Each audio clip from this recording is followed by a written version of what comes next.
everybody. My name is Anthony. If this is your first time watching one of these videos, let me explain briefly.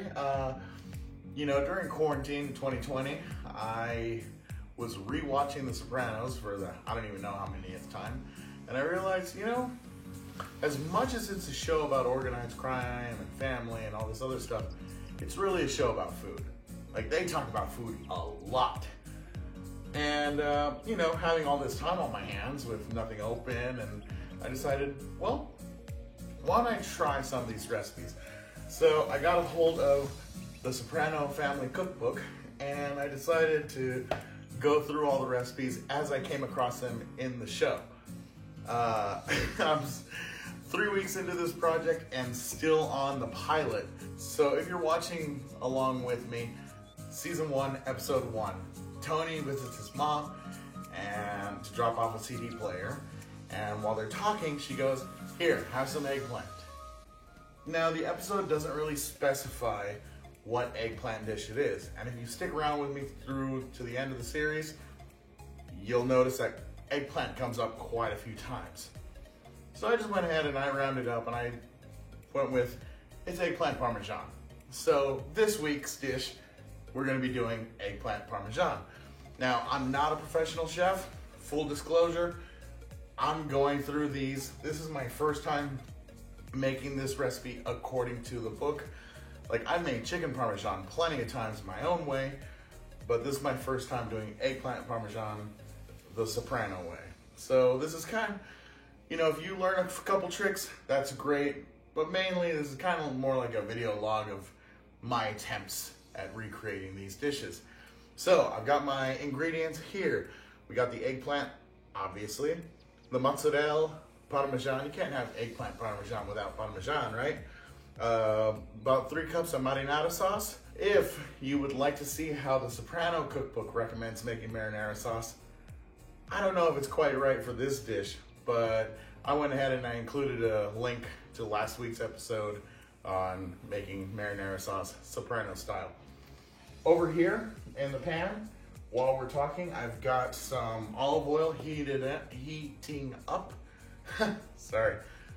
You know what? Maybe I should put this away for right now. Anyways, I've got some olive oil heating up. If you can get your hands on Genco olive oil, go for it. I'm using Costco stuff. So that's heating up. To catch you up on what you've missed, you see these slices? They're about 1/4 inch thick. What the book calls for is basically about 1 pound of eggplant. And go ahead and cut it into 1/4 inch thick slices. Layer the slices in a colander and sprinkle them with salt. Why? Well, eggplant is one of those vegetables that is pretty much all water. So when you decide you're going to cook something with it, you're gonna get a lot of water out of it. So in this step, it's a preliminary step, it's to get all the moisture out. We cut it into slices. We put some salt on it. Salt helps extract some of the moisture. Then you can let that sit for about a half hour. You give it a quick rinse, which sounds counterproductive since you're doing this to begin with to get rid of moisture, but give it a quick rinse just to get rid of all that excess salt. And then pat dry it. So these are all dry and ready to go. Take some mozzarella, slice it pretty thin. Costco's not paying me, but I'm gonna go ahead and give them the credit anyways. Costco sells these packages of about 9-ounce mozzarella packages, and they're already pre-cut. So why do that? Why struggle, right? Make life easy on yourself. Okay, so looking over here, the oil seems pretty warm right now. Now, when I make chicken parmesan, I like to bread it. That's not called for in this recipe for the eggplant. But normally I like to bread the eggplant when I make eggplant parmesan also. And I gotta tell you, I'm a huge meat eater. You can probably tell, right? I love eating meat. But Lent's gonna be coming up pretty soon, and if you're doing meatless Fridays, eggplant parmesan is usually one of my go-tos on Meatless Fridays. Let me get the vent going to get rid of some of this. Now, I know that, you know, with modern science, we have like the Impossible Burger and all this stuff, but really, if you're gonna be meat-free, just be meat-free. So, eggplant parmesan is one of my favorite pure vegetable, non-meat dishes. So what we're gonna do is, going to, now that this oil is all heated up and ready to go, we're gonna give all of these slices of eggplant a fry. Beware boiling oil. You basically want them looking kind of like that. Be careful using tongs not to scrape your pan if you're using just metal. At my apartment, I have the kind with the plastic. I thought they did here. And you know what? If you're a rookie cook, this doesn't have to be perfect, all right? Now, I have to be honest, I have not tried doing this with an air fryer, but if you happen to have an air fryer, give it a shot. To me, cooking is about experimenting and having fun. Try out new things, you know? I really hope that you're a rookie cook and you're watching this trying to get some inspiration, some ideas. If this is your first video you're watching me, I'm not a professional chef. I have worked as a line cook before. I've worked in several kitchens, but you know, honestly, most of the time it was as the dishwasher or the busboy. Now would be a good time to preheat the oven. If you're Latino, remember to take all the stuff out of the oven before you get offended. I am Latino, and you just saw me pull something out of the oven, so we are preheating to 350.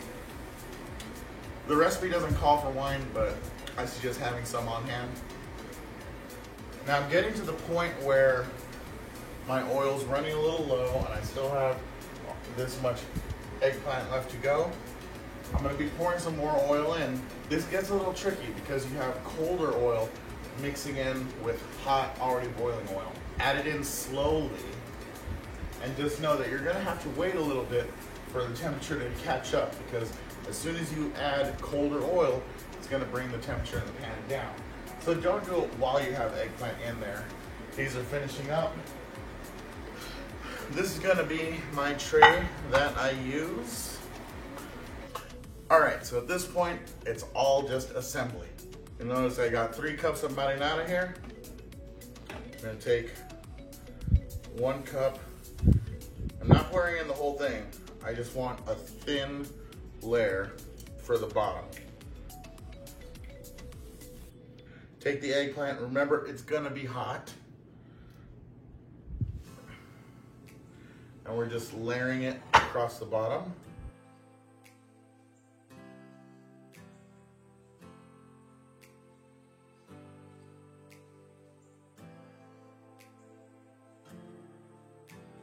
I apparently picked one of the smallest pans I have. So this is now, we're adjusting. It's gonna basically turn into like an eggplant lasagna almost. And you know what?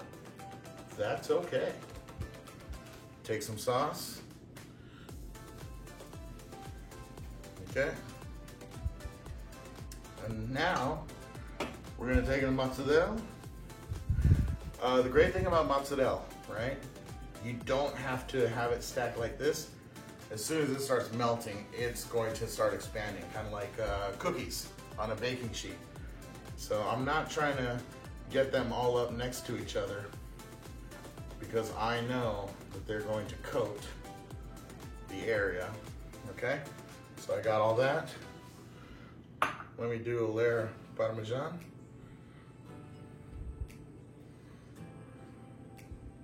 Yes, use your hands. You know, I got some friends, they're great friends and all, and they're just such by-the-book people that, you know, they try to use them like a teaspoon or a spoon or a fork. But like, just getting in there with your hands is really the way to go when it comes to cooking. Like I said, this suddenly turned into eggplant Parmesan lasagna. So I'm just gonna go ahead and add a little bit more sauce here at this stage.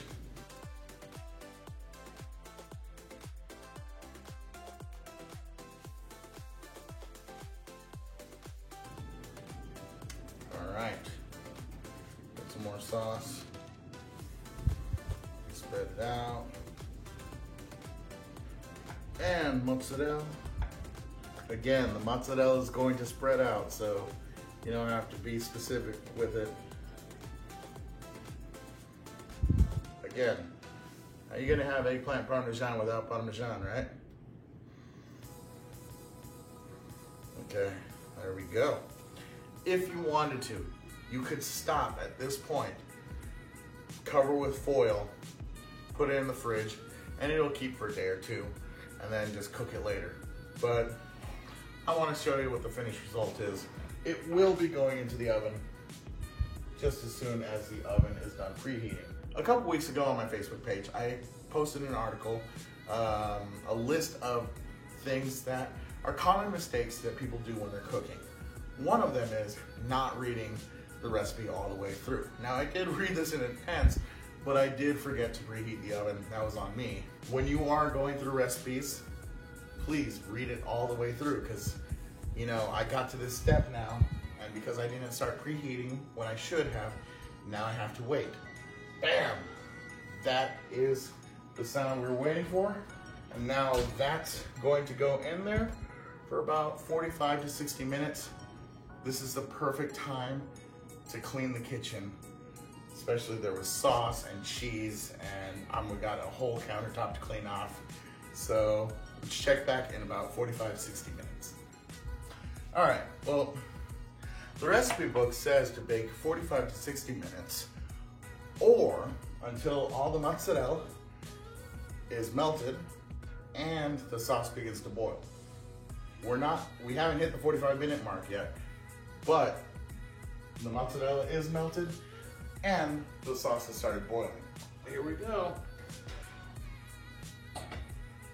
And here we see it's melted and we got the sauce boiling all around. So now we let it sit for about 10 minutes. I might go a little bit longer.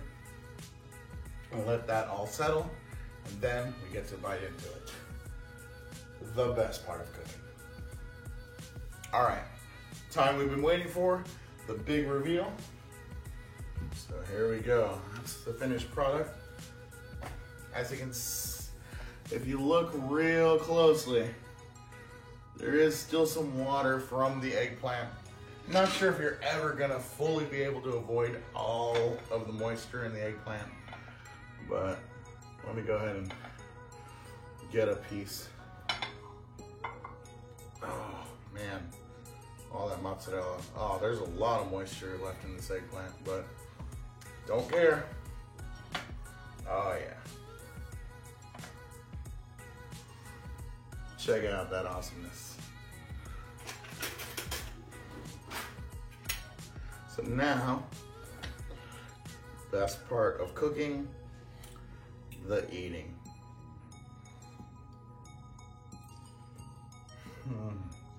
So much melty goodness.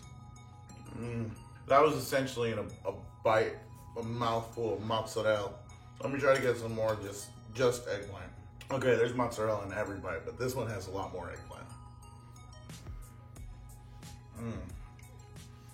That is good.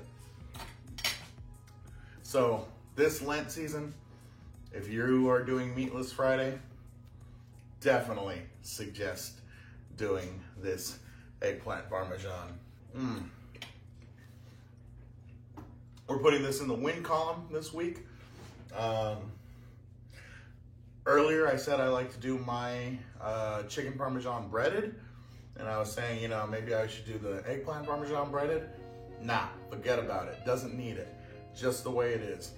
Just like I was saying about the marinara sauce last week.